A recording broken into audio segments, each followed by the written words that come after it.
Pour encore plus de contenu Xionixes, n'hésitez pas à vous procurer notre livre Petit manuel de potions pour sorciers débutants, disponible dès à présent en librairie. Et en fait, papy, je t'ai jamais demandé, mais est-ce que t'as un autre tableau quelque part? Et bien sûr que j'ai un autre tableau, tout le monde en a un. Ah ouais, et on peut savoir pourquoi t'y vas jamais, du coup? Juste histoire que j'ai un tout petit peu d'intimité de temps en temps. Parce qu'il est accroché dans les toilettes de Dolores Sombrage. Ah bah oui, du coup, je comprends. J'ai vu des choses que personne sur cette terre ne devrait voir, comme par exemple la fois où... Ah, mais c'est bon, j'ai assez de détails, t'es pas obligé de me filer la gerbe en plus. Dumbledore est sans aucun doute le personnage le plus intéressant de toute la saga Harry Potter. À la fois surpuissant mais avec ses faiblesses, constamment présent et pourtant tellement mystérieux, Dumbledore est un personnage complexe et fascinant. Et pour vous le prouver, eh bien j'ai demandé à quelqu'un qui s'y connaît.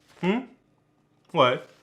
Vous voyez, je vous ai pas menti. Eh bah dis donc, sacré caméo, ça valait le coup. Et concernant Dumbledore, autant il y a beaucoup de choses qui ont fini par trouver une explication par rapport à son passé et à son plan vis-à-vis de Harry. Vous savez, quand on apprend que Harry est en fait le dernier Horcrux de Voldemort et qu'une part de l'âme de Voldemort vit à l'intérieur de Harry, et que du coup ça fait que Harry doit mourir pour détruire le Seigneur des Ténèbres une bonne fois pour toutes et tutti quanti, il reste en revanche une question centrale qui n'a jamais trouvé de réponse alors que c'est pourtant un élément central de l'histoire. Quand Harry finit par se rendre dans la forêt interdite pour affronter son destin et qu'il prend un Avada Kedavra de la part de Voldemort, quand il se réveille, vous vous rappelez, il se trouve dans un décor tout blanc qui ressemble vaguement à King's Cross, une sorte de purgatoire où sont envoyées les âmes des défunts pour mourir, dans lequel Harry se trouve, bon bah déjà avec le morceau d'âme de Voldemort qui vivait à l'intérieur de lui et qui vient juste d'être détruit, mais surtout, et c'est bien ça qui est étrange, il se trouve également avec Albus Dumbledore. Mais est-ce que vous vous êtes jamais demandé, qu'est-ce qu'il fait là au juste? Sachant qu'en plus, visiblement, il est vraiment là, puisque certes, tout ceci se passe dans la tête de Harry, mais pourquoi est-ce que ça voudrait dire que ce n'est pas réel? Alors comment est-ce possible? Comment Dumbledore pourrait-il être là? On n'a jamais eu la réponse à cette question, et c'est ce qu'on va tenter d'éclaircir tout de suite avec cette nouvelle théorie. Et si je devais vous donner un avant-goût de la vidéo, eh bien je ne vous dirais que 3 mots: Dumbledore, baguette, Horcrux. Vous êtes prêts? Alors on y va, c'est parti, let's go!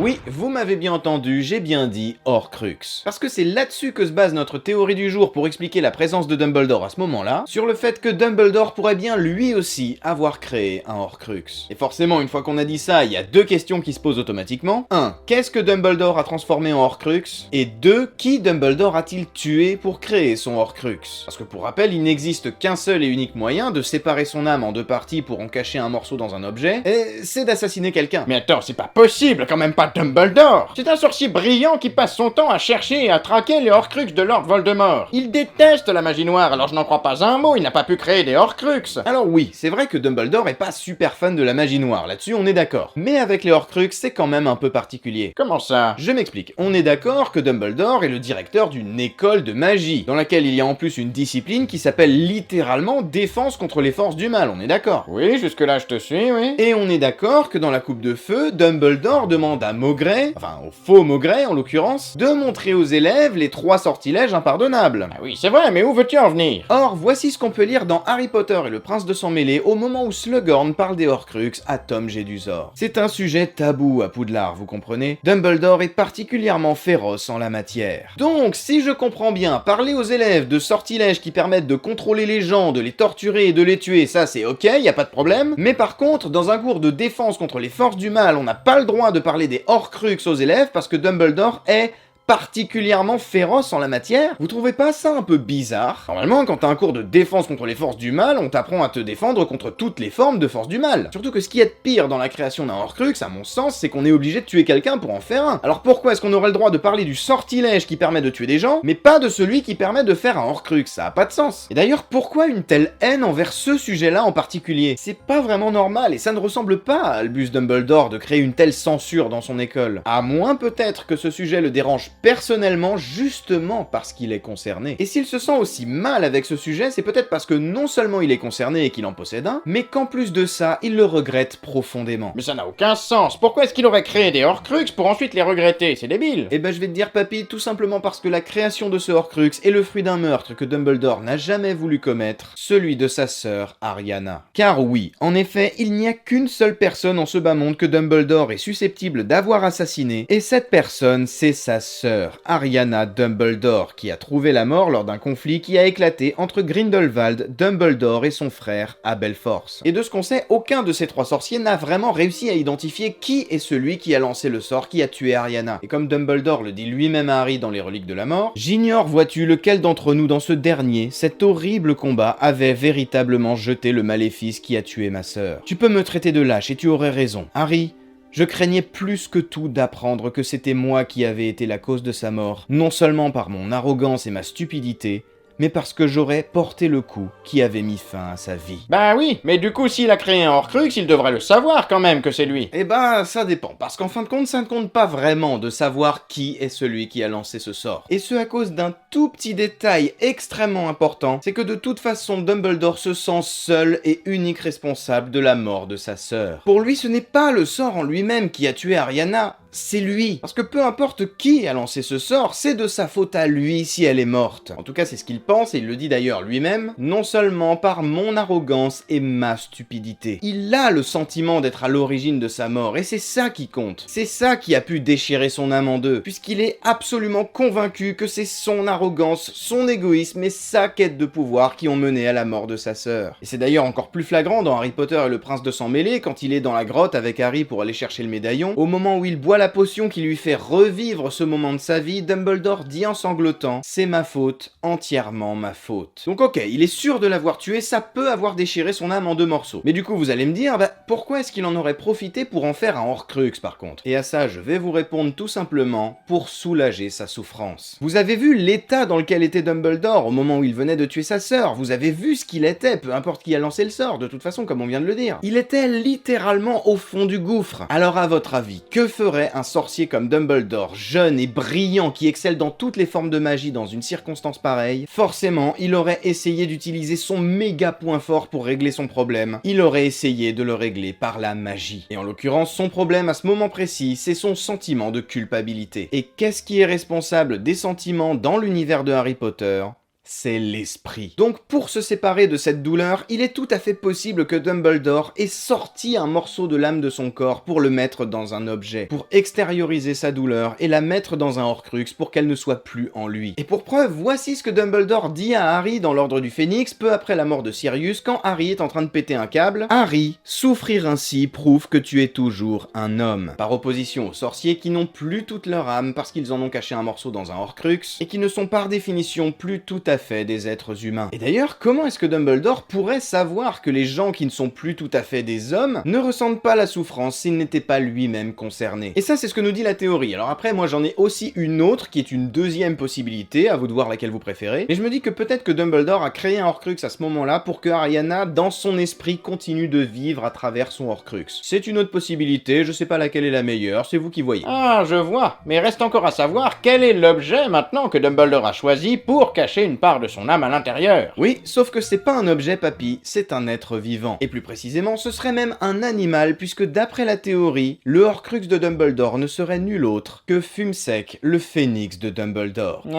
Et est-ce que t'as des preuves? Tu veux dire en dehors du fait que ce serait juste la méga classe que le Horcrux de Dumbledore soit un phénix? Oui, en dehors de ça, oui. Alors oui, j'en ai plein. En même temps, j'ai envie de dire, la vidéo serait pas terrible s'il avait dit non. Quand on arrive dans le monde des sorciers, on se rend assez vite compte que tout le monde possède un animal de compagnie. Pour certains, c'est un hibou, pour d'autres c'est un rat ou alors un chat, et ce ne sont là que des exemples, mais Dumbledore, lui, peut se vanter d'avoir en sa possession l'animal de compagnie le plus stylé qui soit, un phénix. Mais quand on y réfléchit un peu, en fait, il y a pas mal de choses assez bizarres avec Fumsec qui montrent qu'on n'est pas en présence d'un animal de compagnie comme les autres. Parce que si on y regarde de plus près, il a une relation assez particulière avec Dumbledore et une importance dans l'histoire assez poussée pour un simple animal de compagnie. Parce qu'il se trouve que c'est Fumsec qui a fourni les deux plumes de phénix qui servent de cœur aux baguettes de Harry et de Voldemort. Et du coup c'est pour ça qu'elles ne peuvent pas s'affronter, parce que ce sont des baguettes jumelles et blablabla, bref vous connaissez la suite. Mais il y a quelque chose qui coince avec ça. Parce que ok, je comprends que ce soit important le fait que les deux plumes de phénix qu'il y a dans les deux baguettes viennent du même phénix pour expliquer le lien qu'il y a entre Harry et Voldemort, autant je comprends pas très bien en quoi c'est important que ces deux plumes viennent spécifiquement de Fumsec. Ça pourrait être n'importe quel phénix, que ça changerait rien à l'histoire, mais non, on nous le dit, dans l'histoire, c'est le phénix de Dumbledore qui a donné ses plumes. Et on nous nous a jamais réellement expliqué en quoi c'est important. Mais par contre, ça prend tout son sens si Fumsec est également le Horcrux de Dumbledore. Et vous allez voir qu'il y a énormément d'indices qui pointent dans cette direction. Premièrement, dans Harry Potter et la Chambre des Secrets, voici ce que Dumbledore dit au moment où le ministre de la Magie vient à Poudlard pour le relever de ses fonctions. Je n'aurai véritablement quitté l'école que lorsqu'il n'y aura plus personne pour me rester fidèle. Vous vous apercevrez qu'à Poudlard,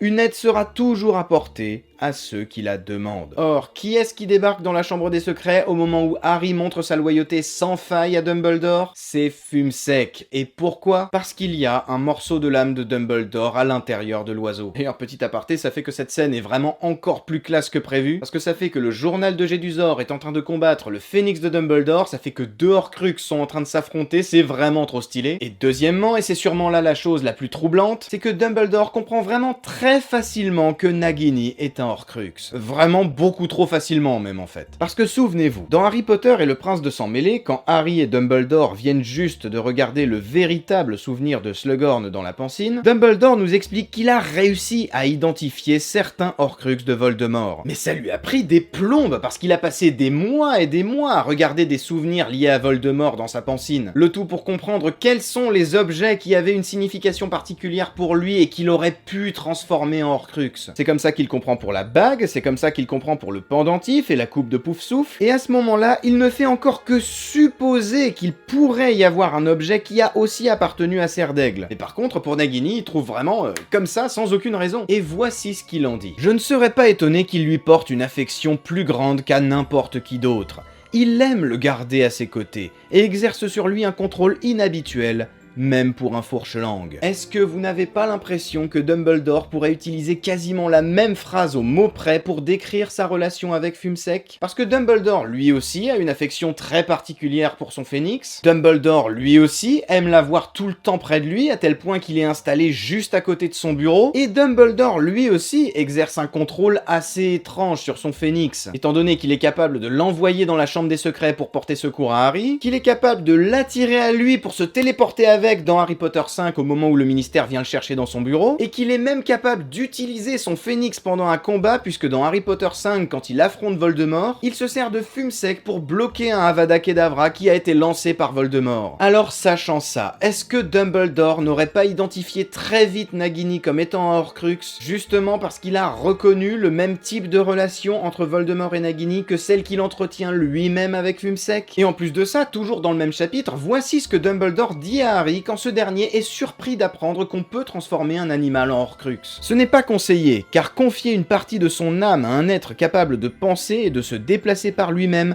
présente bien évidemment un grand risque. Mais dis donc, c'est vrai qu'il a l'air vachement bien renseigné, Dumby. T'as vu ça? Et puis comment ça, ce n'est pas conseillé? Parce que c'est conseillé à la base de faire un Horcrux si c'est pas un animal? Enfin quand même, y a que moi qui trouve que cette phrase est super bizarre. Parce que c'est super bizarre, à moins que Dumbledore ne parle en connaissance de cause. Alors finalement, que Fumsec soit bel et bien le Horcrux de Dumbledore, c'est pas si idiot que ça. Et c'est pour ça que c'est important que ce soit bien Fumsec qui ait donné les deux plumes qui sont dans les baguettes de Voldemort et de Harry, parce que du coup, si Fumsec est bien le Horcrux de Dumbledore, ça veut dire que dans chacune de ces deux baguettes, il y a une part de l'âme de Dumbledore qui vit. Ce qui fait que Dumbledore n'a pas créé un, mais trois Horcrux. Il y a Fumsec, la baguette de Harry et la baguette de Voldemort. Et je sais ce que vous êtes en train de vous dire. Vous êtes en train de vous demander où est-ce qu'on va, qu'est-ce que c'est que ce délire, c'est n'importe quoi. Mais restez avec moi. Partez du principe que ce que je viens de dire est valide et vous verrez que d'ici très peu de temps, vous allez tout comprendre. Dumbledore, Harry et Voldemort sont donc tous les trois connectés par leur baguette. Et d'ailleurs, entre parenthèses, c'est pas idiot parce qu'on sait que J.K. Rowling adore faire des triades. Puisqu'il y a 3 reliques de la mort, 3 frères, 3 sortilèges impardonnables, 3 héros qui ont 3 cœurs de baguette différents, alors finalement, pourquoi pas 3 Horcrux de Dumbledore? Mais y a un truc qui colle pas, parce que si Dumbledore a effectivement 3 Horcrux, alors comment tu expliques qu'il n'ait pas pu revenir à la vie après? Eh bien peut-être tout simplement parce que c'est impossible, étant donné que d'après la théorie, les 3 morceaux d'âme de Dumbledore qui vivaient à l'intérieur de ces Horcrux ont tous été détruits. Et quand est-ce que ça aurait eu lieu? Tu vas voir, parce qu'il se trouve que pour chacun de ces 3 morceaux d'âme de Dumbledore, il existe systématiquement dans Harry Potter une situation qui a pu les détruire. Le plus simple simple, c'est bien évidemment Fumsec lui-même qui, comme on l'a dit, a bloqué un Avada Kedavra dans Harry Potter 5 pour protéger Dumbledore. Et on sait qu'un Avada Kedavra peut détruire un Horcrux, puisque c'est comme ça que meurt la part d'âme de Voldemort qui vit à l'intérieur de Harry, parce que Voldemort lance un Avada Kedavra sur Harry. Et puis après, Fumsec, bon bah c'est un phénix, donc forcément il va ressusciter, mais par contre, la part d'âme de Dumbledore qui vivait à l'intérieur de lui, elle, ne ressuscite pas. Et elle est bien définitivement détruite par le Avada Kedavra. Puis concernant le morceau d'âme qui vit dans la baguette de Harry, eh bien souvenez-vous, à un moment donné, la baguette de Harry est détruite lorsque Harry se rend à Godric Hollow lors de son combat contre Nagini. Et pour ce qui est de la partie d'âme qui vivait à l'intérieur de la baguette de Voldemort, là par contre c'est un petit peu plus compliqué. En réalité, on sait même pas vraiment ce qu'elle est devenue cette baguette une fois que Voldemort a mis la main sur la baguette de Suro. Mais d'après la théorie, en fait, ça n'a aucune importance, puisqu'à ce moment-là de l'histoire, déjà, la partie d'âme de Dumbledore qui vivait à l'intérieur de la baguette de Voldemort n'y était déjà plus. Étant donné que ce morceau d'âme aurait été arraché à la baguette de Voldemort, la nuit où Voldemort a essayé de tuer Harry quand il était bébé. Parce qu'à ce moment-là, vous le savez, ça a été un sacré bordel, puisque le sort de Voldemort s'est retourné contre lui, a arraché une part de son âme qui est allée se loger dans le premier être vivant qu'il a trouvé, à savoir Harry, et d'après la théorie, ce serait également ce qui serait arrivé au morceau d'âme de Dumbledore qui vivait à l'intérieur de la baguette du Seigneur des Ténèbres. Cette partie d'âme aurait alors été arrachée de son précédent support pour elle aussi allait se loger dans le premier être vivant qu'elle a trouvé, à savoir Harry Potter lui-même. Ce qui fait que cette nuit-là, Harry est non seulement devenu le dernier Horcrux de Voldemort, mais il est également devenu le dernier Horcrux de Dumbledore. Et c'est ça qui expliquerait, alors que Harry se fait tuer par Voldemort dans la forêt interdite pour détruire la dernière part d'âme de Voldemort qui vit en lui, pourquoi il voit aussi Albus Dumbledore dans les limbes. Parce qu'il s'agirait ni plus ni moins de la part d'âme de Dumbledore qui vivait à l'intérieur de lui. Bien réel, même si tout ça se passe dans sa tête, et qui a été envoyé ici pour mourir aux côtés de Harry et de la part d'âme de Voldemort. Dumbledore est ici parce qu'il vivait encore partiellement à l'intérieur du corps de Harry. Et c'est fou d'ailleurs, parce que ça explique énormément de choses. Ça explique aussi pourquoi est-ce que la baguette de Harry l'a choisi. Parce que nous, dans la version officielle, on pense que c'est parce que la plume de Phénix étant la même que dans la baguette de Voldemort, alors la baguette est attirée par la part d'âme de Voldemort qui vit en lui, mais en fait ça pourrait très bien ne pas être le cas. Ça pourrait aussi être la part d'âme de Dumbledore qui vit dans la baguette de Harry, qui reconnaît la part d'âme de Dumbledore qui vit dans Harry, et qui vivait autrefois dans la plume de Phénix qui est dans la baguette de Voldemort. Waouh. Mais du coup, comment ça se fait que Dumbledore n'ait pas la même connexion avec Harry que Voldemort a avec lui? Pourquoi aucun des deux n'a jamais lu dans les pensées de l'autre, par exemple, comme l'a fait Voldemort? Eh ben, c'est une bonne question, parce qu'avec Voldemort, effectivement, ça faisait bien ça. Alors pourquoi est-ce qu'avec Dumbledore, ça l'aurait pas fait? Et à cette question, je n'ai pas une, ni deux, ni trois, mais 4 réponses à vous apporter. Premièrement, c'est tout con, mais déjà probablement que Dumbledore lui-même n'est pas au courant de cette connexion. Ensuite, deuxièmement, même s'il était au courant, je vous avoue que je serais franchement étonné qu'il s'amuse à aller lire dans les pensées de Harry, ne serait-ce que pour respecter un petit peu son intimité. Troisièmement, pour ce qui est de la lecture de pensée dans l'autre sens, Dumbledore étant excellent en occlumencie, je doute sérieusement que Harry réussisse, même s'il le voulait, à pénétrer dans son esprit. Et enfin, quatrièmement,